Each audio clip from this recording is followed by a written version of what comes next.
Hello, this is Randolph Delago speaking to you from the currently inactive Delray Beach Playhouse. Of course, we will not be active until it is very safe for you to come here and for our actors to participate in our productions. But I hope that you're feeling that urgency to get back to the theater as soon as I am. I've been directing here for now almost 40 years, so you can imagine that every night about 6 o'clock to 6:30, I get very restless. I have a strange feeling that I ought to be here. And I hope you're feeling that too every once in a while, about 5 or 10 times a year, depending on whether you're a subscriber to our plays and to our musical memory series. When we do begin, hopefully toward the beginning of next year, we'll be starting with a wonderful play, a Pulitzer Prize-winning play by Neil Simon, Lost in Yonkers. As you know, he began writing comedies. He had actually been writing for television for years, for the Sid Caesar Show and for the Bilko Show. When he began to write for Broadway, of course, his first choice was to write comedies like Barefoot in the Park and The Odd Couple, Come Blow Your Horn. But later he began to write more autobiographical shows, the Brighton Beach trilogy, for example. And finally, his masterpiece, Lost in Yonkers, which won not only the Tony Award, but also the Pulitzer Prize for Drama. A beautiful, beautiful play about a man who has to leave his children with his mother when he goes off to make money in the South to pay for hospital expenses for his wife. And of course, the children have to stay with this very stern Germanic grandmother, and it's very moving, it's very funny, and of course, it is Neil Simon at his best. Our second show of the year is going to be a musical by Stephen Sondheim. In fact, it's his very first musical as a composer and lyricist. I'm sure you know that he wrote the lyrics for West Side Story and for Gypsy. Really under duress. He wanted to write his own music and lyrics, but his mentor, Oscar Hammerstein, told him that he'd learn a great deal working with very talented people like Julie Stein and Leonard Bernstein. And so he participated in those first two shows, but he was eager to write his own music and lyrics. And the first time he got a chance to do that was a funny thing happened on the way to the Forum with Zero Mostel. Of course, everybody remembers the wonderful opening number, Comedy Tonight, which of course promises you an amusing evening. But of course, if there is a highlight, it's probably the four older gentlemen doing a marvelous old soft shoe to Everybody Ought to Have a Maid. It's a great show, and one that really every single time you see it is different, because whoever's playing Pseudolus brings their own personality to the role.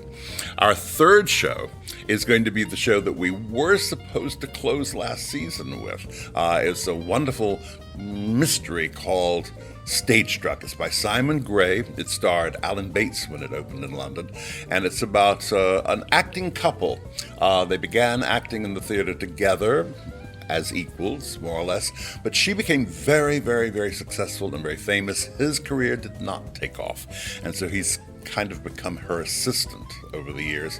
And so she decides at some point that perhaps she can unburden herself of this unnecessary weight, and tells him that she wants a divorce. Well, he has two options. He can either be put onto the street, or if he has the courage to eliminate her, then he can inherit all of her money and live as he has become accustomed to living. It's a wonderful show in which we get to see whether an actor has the courage to do offstage what he has so often done on stage.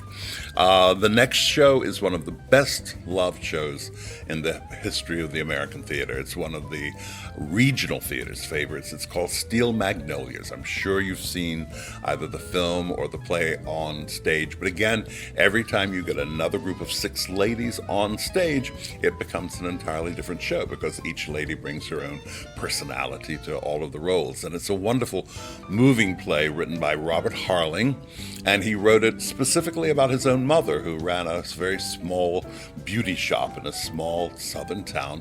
And you get to realize not only how important friendship is on a continuing basis, but in times of crisis, how essential it is for friends to help each other and to support each other. Our final show is probably one of the more contemporary shows we've done here, and that is A Doll's House Part 2. Now, the title suggests that there was a part one, and there was A Doll's House, written in 1879 by Henrik Ibsen. But you don't have to know it. You don't have to have seen the Doll's House by Ibsen recently. You find out very early in the play, the very first few pages of the play, exactly what transpired in that play. In 1879, Ibsen wrote a play about a woman who realizes how limited her life is going to be staying at home as just, and I put quotation marks around this, just a wife and mother. Women were not able to do very much in those days except to basically take care of the house. Nobody wanted them in the business arena. Very few were artists. There really were very few options for women.